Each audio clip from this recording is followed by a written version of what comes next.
पूजा यार, वैसे तो तुम रोज ही अच्छा खाना बनाती हो, लेकिन ये जो तुमने आज खाने के बाद ड्राई फ्रूट्स वाली खीर खिलाई है ना, आहा, इससे खाने के बाद तो खाने का स्वाद कई गुना बढ़ गया है। मजा ही आ गया सच में। ठीक कहा भैया आपने।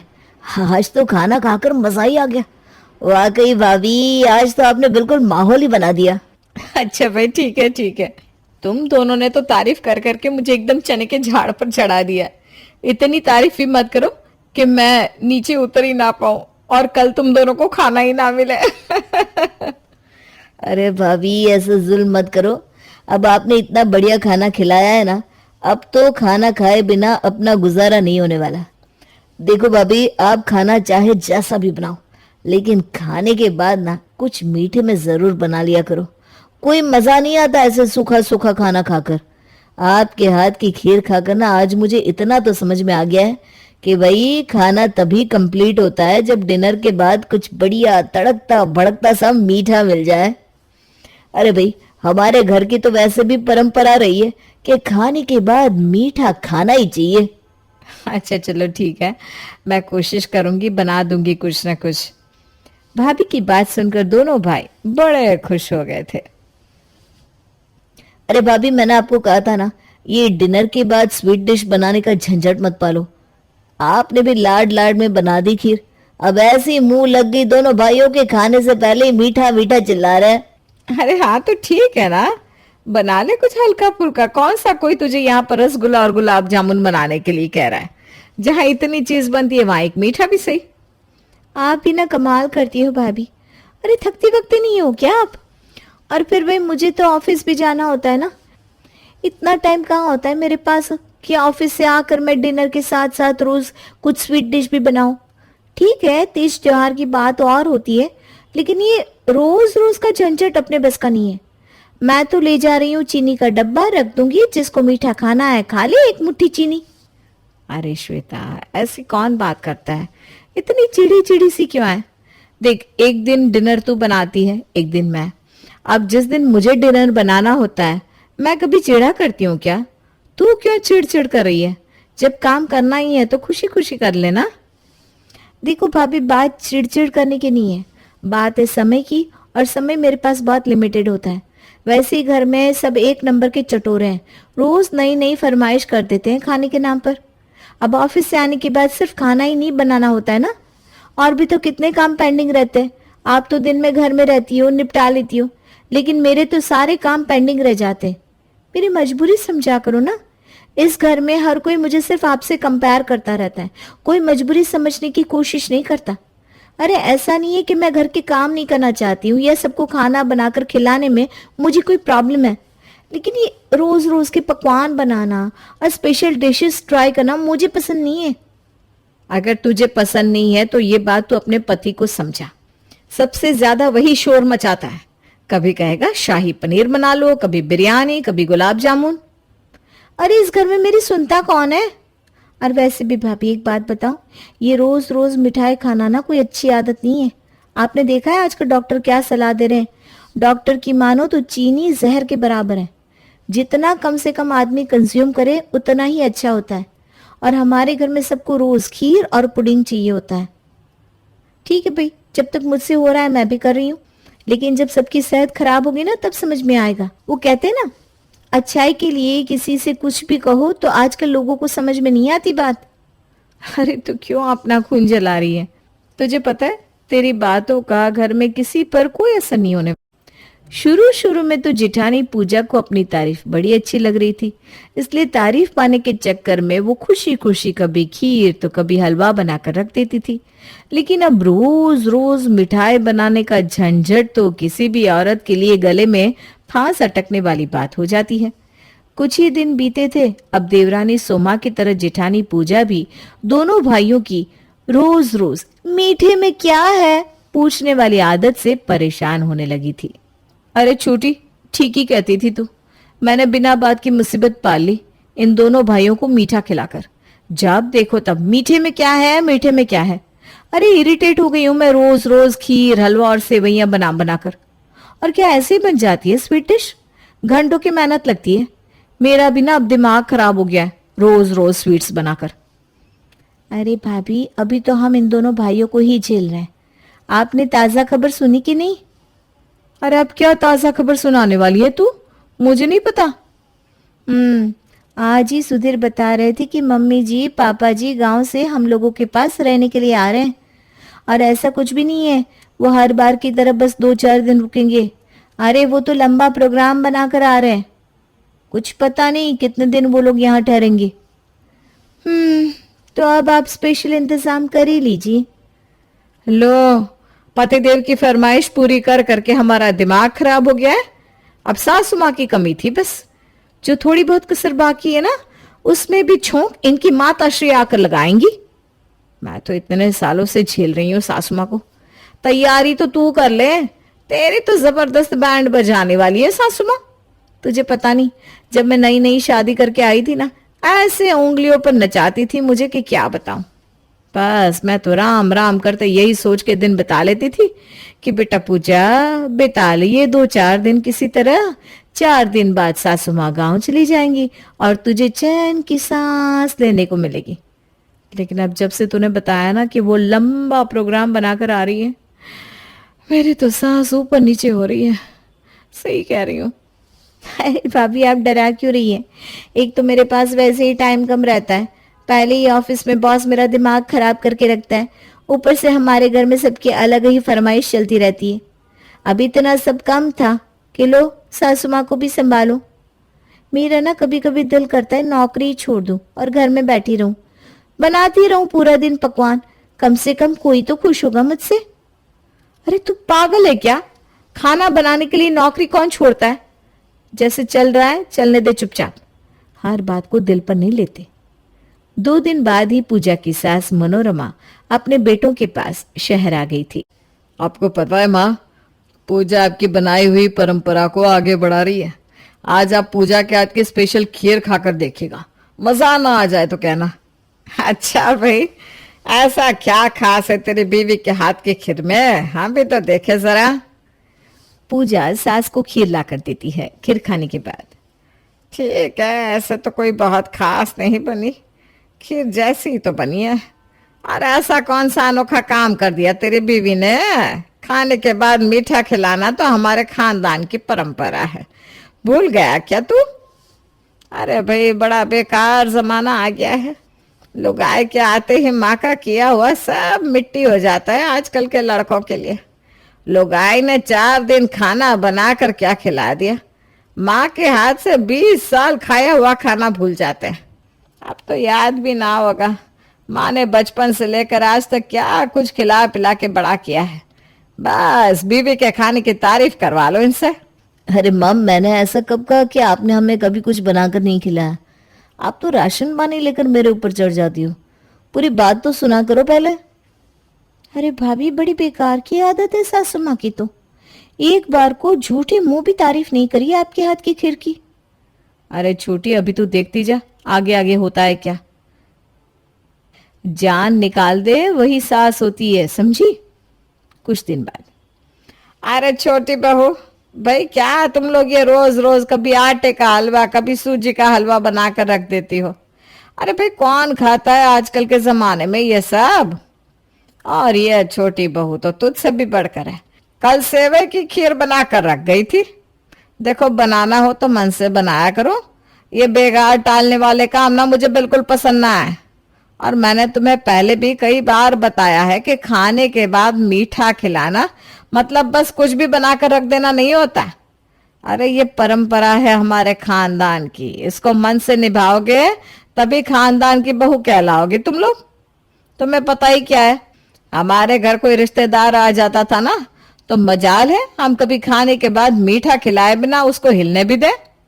अरे सम्मान होता है ये बड़ों का, ये नहीं कि बस रोटी सब्जी ला कर रख दी और हाथ झाड़ कर चल दिए। ठीक है माँ जी, हम ख्याल रखेंगे। अच्छा सुनो, मैंने तुम दोनों को ये कहने के लिए बुलाया है कि कल मेरी भाभी और उनके बच्चे आ रहे हैं, तो महारानी मेहरबानी करना और थोड़ा ढंग का खाना बना लेना। ढंग का मतलब तो समझ रही होगी ना तुम लोग। ये दाल चावल सब्जी रोटी नहीं चलेगी, और मीठे में ये हलवा तो बिल्कुल मत बनाना।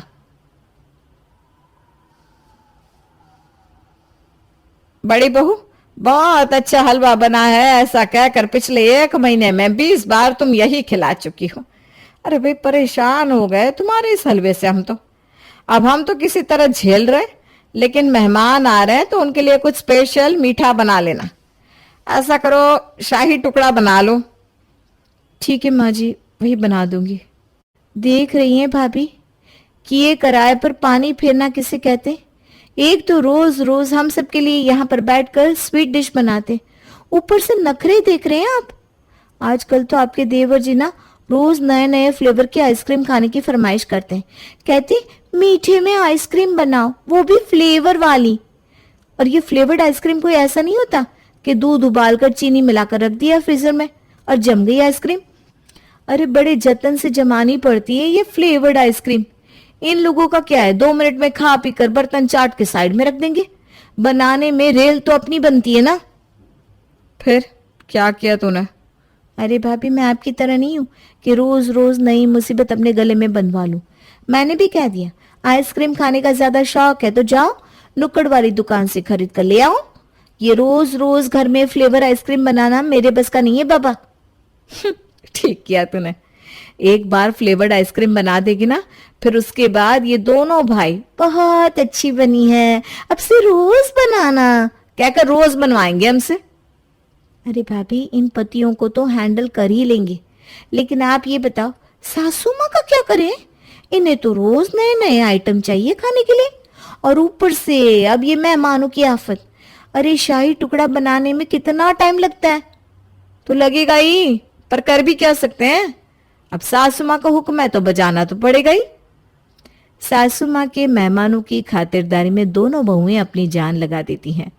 दाल चावल सब्जी रोटी की नो एंट्री हो गई थी, इसलिए दोनों मिलकर वेजिटेबल पुलाव, छोले भटूरे, पनीर टिक्का और शाही टुकड़ा बनाती हैं। पूरा दिन कमर तोड़ मेहनत करने के बाद दोनों बहुओं ने मेहमानों को डिनर करवा दिया था। उन्हें तो यही लग रहा था कि शायद सासू माँ उन्हें शाबाशी देंगे, लेकिन हाय रे फूटी किस्मत, मेहमानों के जाते ही सास मनोरमा बहुओं पर टूट पड़ती है। अरे यही संस्कार लेकर आई हो क्या दोनों? मेहमानों के सामने एक सब्जी लाकर रख दी। यही होता है क्या तुम्हारे मायके में भी? मम्मी जी, शाही टुकड़ा बनाने में कितना समय निकल गया, कैसे ढेर सारी डिश बनाते। एक आइडिया है, आप मीठा बाहर से क्यों नहीं ले आते। ये रोज रोज मीठा बनाने के झंझट से भी हमें छुटकारा मिल जाएगा और फिर हम लोग आराम से खाना बनाने पर फोकस कर पाएंगे। ये देखो, बोली कूद के छुटंकी। अरे 4 दिन हुए नहीं तुझे इस घर में आए, मेरे मायके के लोग खटकने लगे तेरी आंख में। क्यों भाई, क्यों लाए बाजार से हम मीठा? कान खोल कर सुन ले, सब कुछ घर में ही बनेगा। आज मीठा लाने को बोल रही है, कल को कहेगी खाना भी बाहर से मंगवा लो, क्योंकि तुम दोनों महारानियां थक जाती हो। कोई अनोखा काम नहीं कर रही हो। हमने भी 30 साल गृहस्थी संभाली है, जिंदगी बीत गई हमारी जो कभी हमने बिना मीठा परोसे किसी को अपनी जगह से हिलने दिया हो। अरे भाई, परंपरा रीति रिवाज बहू नहीं निभाएगी तो कौन निभाएगा? सास की गुस्से से भरी आवाज के सामने दोनों बहुओं के सारे तर्क कुतर्क हुए जा रहे थे, इसलिए बेचारी चुप लगाकर अपने काम में लग जाती है। अभी कुछ ही दिन बीते थे कि फिर से किसी रिश्तेदार के आने की खबर सुनाई देती है। कान खोलकर सुन लो, अब की बार नाक मत कटवा देना तुम दोनों। खाने के बाद देने के लिए कुछ ढंग का मीठा बना लेना। ऐसा करो, रसमलाई और कलाकंद बना लो। अरे भाभी, हम क्या हलवाई हैं जो रोज यहाँ सबको नई नई मिठाई खाने को चाहिए होती है। अरे मैं तो खीर और हलवे से ही परेशान थी, और अब ये मेहमानों के लिए स्पेशल मिठाई वाला नया पंगा शुरू हो गया अपने घर में। जब से सासू माँ आई है, जीना मुश्किल कर दिया है उन्होंने हमारा। कहना तो नहीं चाहिए भाभी, लेकिन अब तो मेरे मन में रोज यही ख्याल आ रहा है, पता नहीं कब सासू माँ जाएंगी और फिर हम रात की सांस ले पाएंगे। मन न होने पर भी बेचारी पूजा और उसकी देवरानी मिलकर मेहमानों के लिए सिर्फ स्पेशल डिनर ही नहीं बनाती, बल्कि स्पेशल मिठाई भी बनाती हैं, क्योंकि सासू माँ के कहे को टालना मतलब ततैये के छत्ते में हाथ डालना। अब ततैये के छत्ते में हाथ डालने पर क्या होता है ये तो आप जानती ही होंगे ना। अब जब से सासू माँ आई थी, हर तीसरे चौथे दिन कोई ना कोई मेहमान आ जाता, और जब मेहमान आते तो इसका मतलब दोनों बहू की वाट लगनी तय। बेचारी तरह तरह के पकवान बनाती और हलवाइयों की तरह मिठाई भी। पकवान बनाने से वो इतना दुखी नहीं थी जितना कि तरह तरह के मिठाई बनाने से थी। अरे बड़ी बहू इधर आ जरा, ये देख, ये मोबाइल में ना नारियल की बर्फी बनाने की विधि बता रहे। ऐसा कर, आज तू नारियल की बर्फी बना ले, खाने के बाद बच्चे खा लेंगे। नया आइटम रहता है ना तो खाने की इच्छा भी बनी रहती है। तुम दोनों भी ना एक नंबर के कामचोर हो। मोबाइल में देखो, एक से बढ़कर एक रेसिपी बताते हैं। अरे कभी खुद भी देख कर ट्राई कर लिया करो। अरे माँ जी, अभी मेरा बहुत काम पेंडिंग है। कपड़े धोने हैं, बच्चों की यूनिफॉर्म रेडी करनी है। आप भी क्या ये बर्फी का झंझट कर रही हैं? आज मैं नहीं बना पाऊंगी। अरे भाई, हमने बच्चे नहीं पाले क्या? हैं? या आने जाने वालों का सम्मान नहीं किया? खाना तो हर औरत बनाती है, तुम कौन सा अनोखा काम कर रही हो? चुपचाप बना देना शाम तक। बहानेबाजी मेरे सामने नहीं चलेगी। अरे यार, कब जाएंगी ये सासू माँ? उनकी तो फरमाइश है कि खत्म होने का नाम ही नहीं लेती। कभी नारियल की बर्फी बना दो, कभी शाही टुकड़ा, कभी कलाकंद, कभी ड्राई फ्रूट हलवा। उन्हें तो ऐसा लगता है कि हम पूरे दिन खाली पड़े रहते हैं। दोनों बहू किसी तरह सास की फरमाइश पूरी करते हुए दिन गुजार रही थी कि एक दिन अचानक उनकी बुआ सास शीला उनके घर आ जाती है खाना खाने के बाद। अरे वाह भाभी, दोनों बेटों की शादी क्या हो गई, दिन ही बदल गया आपकी। इतने तरह के व्यंजन और 2 तरह का मीठा भी बनाया है बहू ने। सच में बड़ी किस्मत वाली है भाभी, जो तुम दोनों जैसी बहू उन्हें मिली। अरे मैं किस्मत वाली नहीं हूँ, ये किस्मत वाली हैं कि इन्हें मेरी जैसी सास मिली है। और कौन सा ज्यादा पकवान बना लिया मैंने इससे, जो आप बहू को ऐसे सर पर चढ़ा रही हैं। अरे 2 तरह की सब्जी तो बनाई है। और मीठे का क्या है भाई, ये तो परंपरा है हमारे यहाँ की। मेहमानों को खाने के बाद मीठा दिया ही जाता है। भाभी बुरा मत मानना, लेकिन आपने कब मीठे में पकवान बनाकर खिलाए? परंपरा के नाम पर आप तो बस घी में बुरा मिलाकर रख जाती थी। हो गया मीठे का इंतजाम। और अपनी बहुओं को देखिए, बेचारी तरह तरह की मिठाइयाँ बनाकर लाई हैं, फिर भी आपका माथा सीधा नहीं हो रहा। और मीठे की तो बात ही क्या करनी है भाभी, भूल गई आप? 3 टाइम का खाना भी मुश्किल से बनता था आपसे। 1 टाइम बनाकर 2 टाइम खिलाती थी आप। क्या माँ जी, आप तो हमेशा परंपरा परंपरा करके हमारा शोषण करती रहती हैं और खुद घी बुरा खिलाकर काम चलाती थी। और तो और खीर हलवा तो माँ जी को खाना ही नहीं होता। कहती हैं आलसू है हम, हलवे से काम चला लेती हैं। नहीं चलेगा, नई नई डिशेस बनाओ। बुआ क्या आई, दोनों बहुओं की तो जान में जान ही आ गई। बुआ जी के जाने के बाद दोनों बहू सासू को आड़े हाथ लेती हैं। अब बेचारी सासू माँ के पास कोई जवाब हो तब वो जवाब दे भी। इसलिए अगले ही दिन वो अपना सामान बांध कर सीधा गांव के लिए निकल लेती हैं। देख अंजलि, बातें तो होती रहेगी, लेकिन आज तो कुछ काम की बात सुन। क्या हुआ? ऐसी क्या खास बात बताने वाली हो दीदी जो ऐसा कह रही हो? देख अंजलि, तू अभी पहली बार सास बनने वाली है, लेकिन मुझे ना सालों का अनुभव हो गया है। अपने अनुभव से तुझे बता रही हूँ, नई बहू आएगी ना तो उसके साथ कड़क बन कर रहना, वरना आजकल की लड़कियाँ इतनी तेज है कि तुझे बेच कर खा जाएगी और तुझे पता भी नहीं लगेगा। अरे दीदी, आप तो मुझे डरा रही हैं। मैं तो पहले ही सास बनने के नाम से घबरा रही हूँ, ऊपर से आप जो मुझे ऐसी बातें करके डरा रही हो। देख अंजलि, मुझे पता है कि तू है बड़ी सीधी सादी। अगर मैंने तुझे समझाया नहीं ना तो बहुत लंबा फंसेगी तू। मैं तेरी बड़ी बहन हूँ, तेरे भले के लिए कह रही हूँ। अब तू ही देख ले, 5 साल हो गए मेरे नीरज की शादी को। मजाल है जो मेरी बहू मेरे सामने चूं भी कर पाती हो। अरे पहले दिन से ही लगाम खींच कर रखी है मैंने उसकी, इसलिए हर हुक्म मेरा सर झुका कर मानती है। ऐसा भी क्या किया दीदी आपने जो आपकी बहू आपके इशारों पर नाचने लगी? मैंने तो सुना है आजकल की बहू किसी की सुनती नहीं। मेरी सहेली है ना शीला, कल ही बता रही थी कि उसकी बहू तो उसकी एक बात नहीं मानना चाहती और घर के काम तो करने के नाम से उसे ऐसी आफत आती है कि पूछो मत। बिल्कुल सही कह रही है तेरी सहेली। अरे आजकल मॉडर्न ज़माना हो गया है, लड़कियां शादी क्यों करती हैं? सिर्फ चटक मटक बनकर पति के कंधे पर हाथ रखकर बाजार में घूमने के लिए। घर की जिम्मेदारियां, खाना बनाना, रसोई, इन सब से उन्हें कोई मतलब नहीं। अगर तूने शुरू से ही उसे जिम्मेदारियों का एहसास नहीं दिलाया ना, तो मैं तुझे बता रही हूँ, या तो सारी जिंदगी रसोइयों के हाथ की रोटी खानी पड़ेगी, वरना तू बहू को बनाकर खिलाएगी। अच्छा हुआ दीदी जो आपने मुझे बता दिया, वरना मैं तो बहू को बेटी बनाकर रखने के चक्कर में थी। बिल्कुल सही कह रही हैं आप। अगर शुरुआत में ही मैंने ढील दे दी ना तो सर पर चढ़ जाएगी वो, और फिर मुझे ही सारी उम्र उसकी चाकरी करनी पड़ेगी। बड़ी बहन की सलाह मानकर अंजलि मन बना लेती है कि जैसे ही उसकी बहू साक्षी शादी करके वहां आएगी, वो उसे एकदम आड़े हाथों ले लेगी, ताकि उसकी आदत बिगड़ ही ना पाए। एक सप्ताह के बाद ही अंजलि के बेटे कुणाल की शादी साक्षी से हो जाती है और साक्षी बहू बनकर अंजलि के घर आती है। शादी के बाद साक्षी बहू, देखो अब तुम्हारी शादी को 1 सप्ताह पूरा हो गया है, अपनी जिम्मेदारियां संभालो। अरे भाई, कब तक बूढ़ी सास के हाथ का पका हुआ खाना खाती रहोगी तुम? अरे नहीं माँ जी, ऐसी कोई बात नहीं है। ऐसा क्यों कह रही हैं आप? मेरे मन में तो सचमुच ऐसा कुछ भी नहीं है। बताइए क्या बनाना है, जैसा आप कहेंगी मैं बना दूंगी। तो फिर ठीक है, मैं हफ्ते भर का पूरा किचन प्लान तुझे रेडी करके दे देती हूँ। देख, अभी तो इस घर में नहीं है, हर घर के अपने कुछ रीति रिवाज और रहन सहन होता है। तुझे उसे सीखना और समझना होगा, लेकिन उसे समझने में तुझे थोड़ा समय तो लगेगा ही। तब तक तुझे परेशान होने की ज़रूरत नहीं है।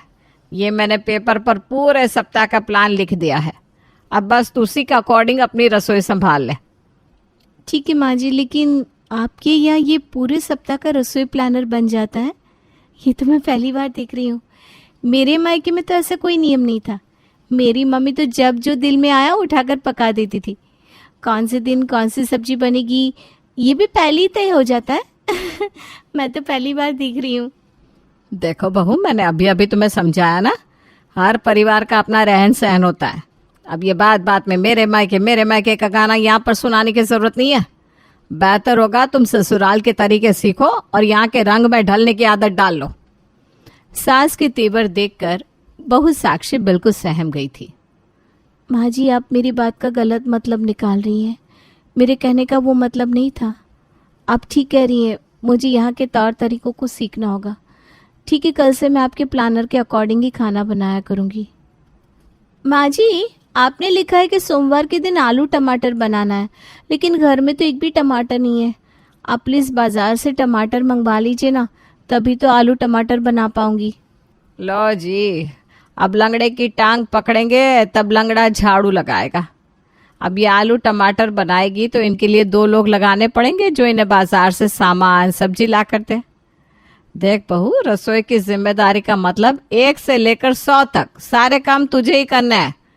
बाजार जाकर सामान लाना, जो सामान खत्म है उसकी लिस्ट बनाना और समय पर सबको खाना बना कर देना, ये सब रसोई के ही तो काम है और इन्हें तो तुझे ही करना है। ठीक है माँ जी, आप नाराज़ मत होइए। अब से बाजार से सामान लाने का काम मैं ही कर दिया करूँगी। सास की बात सुनकर बहू थैला उठाकर बाजार की ओर निकल जाती है। सब्जी वाले भैया, ये टमाटर कैसे दिए? मैडम, टमाटर तो 120 रुपये किलो है, 1 किलो तोल दो क्या? क्या 120 रुपये? माँ जी ने तो सब्जी लाने के लिए बस 150 ही दिए हैं। अगर 120 के टमाटर ले लूँगी तो बाकी की सब्जियाँ कैसे आएंगी? ऐसा करती हूँ, आधा किलो टमाटर ले लेती हूँ। साक्षी बड़ी मुश्किल से 150 रुपये में थोड़ी थोड़ी सब्जियाँ लेकर घर पहुँचती है। खाने के समय, अरे बहू, ये क्या, बस इतनी ही सब्जी बनाई है तूने? और ये क्या है, आलू टमाटर में टमाटर नजर क्यों नहीं आ रहे? माँ जी, मैंने सुबह ही आपको बताया था कि घर में टमाटर खत्म हो गए। हाँ तो तू गई थी ना बाजार झोला लटका के, लेकर नहीं आई बाजार से टमाटर? लाई थी माँ जी, लेकिन टमाटर 120 रुपये किलो है। आपने तो मुझे बस 150 रुपये दिए थे सब्जी के लिए। इतने पैसों में सिर्फ आधा किलो टमाटर ही आ पाए, इसलिए मैंने 2 टमाटर शाम की सब्जी के लिए बचाकर बाकी सारे आलू टमाटर में डाल दिए। देख बहू, अब से ना रसोई का बजट मैनेज करना तो तेरा काम है। मैंने तो तुझे लिस्ट बनाकर दे दी है कब और क्या बनेगा, बाकी की जिम्मेदारियां तेरी है। देखिए माँ जी, मुझे खाना बनाने में कोई समस्या नहीं है, लेकिन आप भी तो समझने की कोशिश करिए। अब 120 रुपए किलो वाला टमाटर खाना तो कोई समझदारी नहीं है। मुझे ऐसा लगता है कि जब तक टमाटर के दाम कम नहीं हो जाते, हमें ऐसी सब्जियां खाने पर जोर देना चाहिए जिनमें टमाटर नहीं डलता। ऐसा करने से हमारा बजट भी नहीं बिगड़ेगा और हम रोज ताज़ा और अच्छा खाना भी खा सकेंगे। देख, तुझे अभी इस घर में आए 20 दिन हुए हैं और मैं पिछले 25 सालों से गृहस्थी संभाल रही हूँ। अब उम्र और अनुभव तुझसे ज्यादा है ना मेरे पास, इसलिए मैं अच्छी तरह जानती हूँ कि तुम क्या कह रही हो। काम ना करने के 100 बहाने मुझे मत सुना। अगर मैं थोड़ी सख्ती ना करूँ तो तू बजट के नाम पर एक दिन खाना बनाकर 4 दिन खिलाया हमें। अरे मैं सबके भले की बात कर रही हूँ, लेकिन मम्मी जी को तो मेरी इस बात में भी परेशानी नजर आ रही है। शाम के समय, अरे बहू, शाम के 5:30 बज रहे हैं। बनाना शेक बना लिया कि नहीं? तुझे पता है ना, हम लोग शाम में चाय नहीं पीते, इसलिए शाम में बनाना शेक बनाना था। आप ठीक कह रही माँ जी, शाम के समय कुछ हल्का भोजन खाना ही पसंद करना चाहिए, लेकिन केले इस समय खाना ठीक नहीं रहता। त्योहार का समय है, इसलिए ऐसे में कच्चे केले तोड़कर उन्हें केमिकल से पकाया जाता है। ऊपर से उनका दाम भी तो गुना कर रखा है। आप कुछ और खा लीजिए ना। बताइए क्या बना दूं आपके लिए? देखो तो कैसे पटोर पटोर जुबान चल रही है, जैसे ये दादी अम्मा है और हम कल के पैदा हुए, हमें कुछ पता ही नहीं। अरे भाई, मिलावट किस चीज में नहीं है? अब कल को तू कहने लगेगी कि गेहूं और चावल में भी मिलावट है, तो रोटी खाना छोड़ दो। ज्यादा दिमाग चलाने की जरूरत ना है। जैसा मैंने कहा है चुपचाप वैसा करती जा। साक्षी अपनी सास को समझाने की बार बार कोशिश करती, लेकिन उसकी सासू माँ तो जैसे कसम खाकर बैठी थी कि बहू की बात उसे सुननी नहीं है। सास के इस रवैये के कारण बेचारी बहू साक्षी रोज बाजार जाती और उनकी फरमाइशों के हिसाब से सब्जियां खरीद कर लाती। साक्षी की सास और बाकी के परिवार वालों को इस बात से कोई मतलब नहीं था कि इस समय बाजार में दाल और सब्जियों के दाम क्या चल रहे हैं। उन्होंने तो एक निश्चित बजट उसके हाथ में थमाकर रसोई की तरफ से आंख फेर ली थी। अरे भाई अंजलि, कैसी चल रही है बहू की ट्रेनिंग? अरे दीदी, जैसा आपने बताया था ना, मैंने बिल्कुल वैसा ही किया है। बिल्कुल टाइट करके रखा है बहू को। 7 दिन 7 तरह का खाना बनवा रही हूँ। सही कह रही थी आप, आजकल की बहू है ना, रसोई के काम से जी चुराती हैं। लेकिन मैंने भी जरा से भी ढील नहीं दी उसे। कान पकड़कर लाइन पर लगा रखा है उसे। ठीक है ठीक है, अब तो ही देख ले, मैं भी तो अपनी बहू को टाइट करके रखती हूँ, तभी तो आज तक उसके हाथ की बनी रोटियां खा रहे हैं हम, वरना ये तितली तो कब की फुर्र हो गई होती। माँ जी, आपने लिखा है कि आज भिंडी बनानी है, लेकिन बाजार में तो इस समय भिंडी का सीजन ही नहीं है। भिंडी बहुत महंगी मिल रही है। भिंडी की जगह कोई और सब्जी बना दूँ तो नहीं चलेगा क्या? अरे भाई, तू थोड़ी मंद बुद्धि है क्या? है, बातें तेरे समझ में नहीं आती। 7 दिन की रसोई में 7 तरह की सब्जियां बनेंगी और वो 7 तरह की सब्जियां सबकी पसंद के हिसाब से मैंने तुझे पहले ही बता रखी है।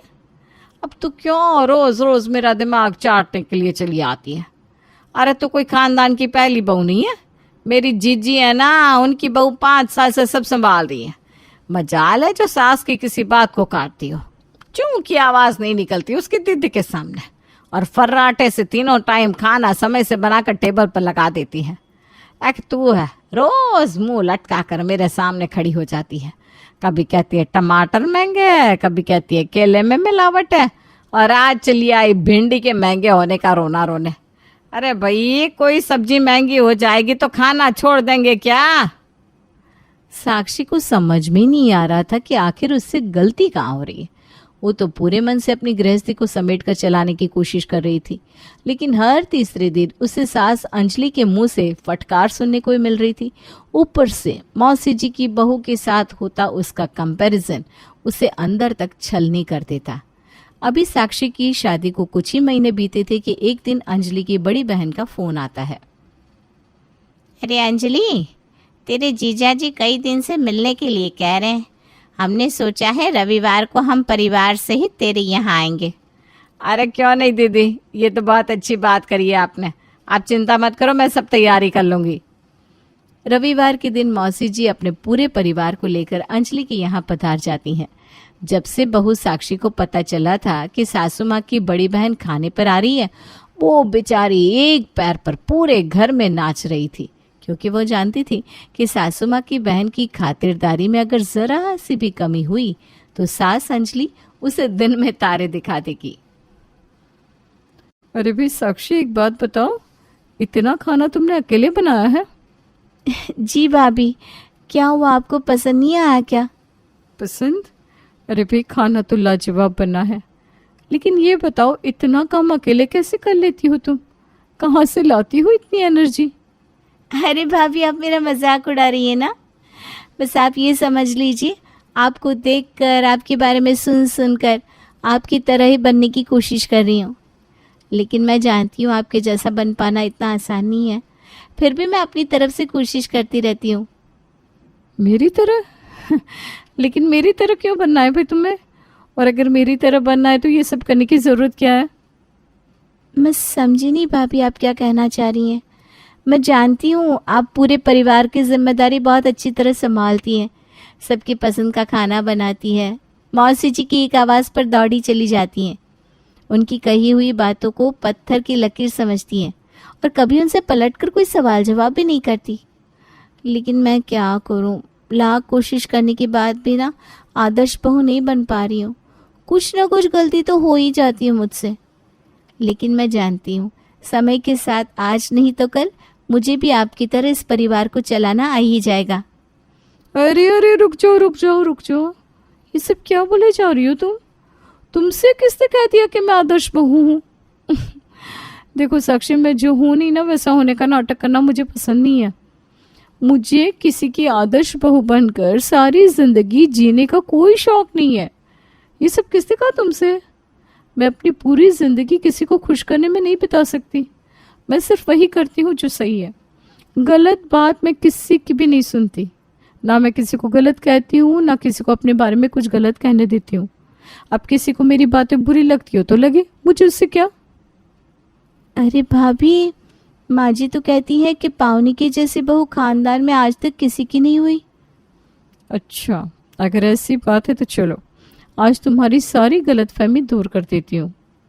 पावनी जाकर सीधा अपनी सास के सामने सोफे पर बैठ जाती है। वहीं पर अंजलि भी बैठी हुई अपनी बड़ी बहन से बातें कर रही थी। मम्मी जी, एक बात बताइए, मुझे अभी पता चला है कि आप सप्ताह के 7 दिन में मुझसे 7 तरह का खाना बनवाती हैं, मुझे अपनी इशारों पर नचाती हैं। इतना ही नहीं, मैं आपकी एक आवाज पर थर थर कांपने लगती हूँ। अरे ये क्या कह रही है बहू? ऐसा किसने कह दिया तुझसे? अरे भाई, तुझे मेरे सामने कांपने की क्या ज़रूरत है? तू कोई कैदी थोड़ी ना है जो जेलर को देखते ही कांपना शुरू कर देगी। अच्छा सासू माँ, अभी तो आपके विचार मुझे बड़े साफ सुथरे नजर आ रहे हैं, लेकिन ये तो बताइए, अगर आपके विचार इतने अच्छे हैं तो मेरे बारे में ये सारी बातें मौसी जी से किसने कही? अरे दीदी, आप तो रंग बदलने लगी। ठीक है, तो पूछ रही है पावनी बहू, आप ही ने तो ये सारी बातें मुझसे कही थी ना कि बहू को पहले दिन से ही मुट्ठी में दबाकर रखना, वरना सर पर चढ़कर नाचने लगती है। और आपने भी तो अपनी बहू को पहले दिन से ही अपनी मुट्ठी में बंद करके रखा है ना, तभी तो वो पिछले 5 साल से आपकी एक आवाज पर थर थर कांपने लगती है। अरे चुप कर नालायक, मैंने तो तुझे जो कुछ भी समझाया तेरे भले के लिए समझाया। मैं नहीं चाहती थी कि पिछले 5 साल से जो मैं भुगत रही हूँ वो तू भी भुगते। देख ले मेरी बहू की कैसे चप्पर चप्पर जबान चल रही है। अरे अगर मैंने टाइट करके रखा होता ना तो आज मुझे ये दिन थोड़ी ना देखना पड़ रहा होता। मैंने तो तुझे जो कुछ भी कहा तेरे भले के लिए कहा। दीदी, अगर वाकई यही बात थी कि आप मेरा भला चाहती थी तो आपको मुझे सब कुछ सच सच बता देना चाहिए था। ये पावनी बहू के बारे में झूठी बातें करने के बाद आपने मेरे मन में शुरुआत से ही मेरी बहू के लिए कड़वाहट भर दी। इसीलिए मैंने तो कभी उसके साथ अपने रिश्ते सुधारने के बारे में कोशिश ही नहीं की। बस हमेशा उसे अपनी एड़ी के नीचे दबाकर रखने की कोशिश में लगी रही। देखिए मौसी जी, मैं मानती हूँ कि माँ जी ने आपके मन में गलत बातें भरने की कोशिश की, लेकिन इन सब में सबसे बड़ी गलती तो आपकी है। आपकी बहू को आदर, सम्मान और प्यार देने के बजाय आप ऐसे कैसे किसी की भी बातों में आकर अपना रिश्ता बिगाड़ने के लिए चल पड़ी? कल को अच्छे बुरे वक्त में आपके काम तो साक्षी ही आएगी ना, रिश्तेदार नहीं। फिर बहू को सम्मान देने के बारे में क्यों नहीं सोचते आप लोग? और साक्षी, तुम्हें इस झूठे आदर्श बहू, बेस्ट बहू होने की रेस में दौड़ने की क्या जरूरत है? ऐसा नहीं है कि मैं सप्ताह के 7 दिन घर वालों को खाना बनाकर नहीं खिलाती। खाना मैं भी बनाती हूँ, लेकिन मैं किसी की फालतू डिमांड पूरी नहीं कर सकती।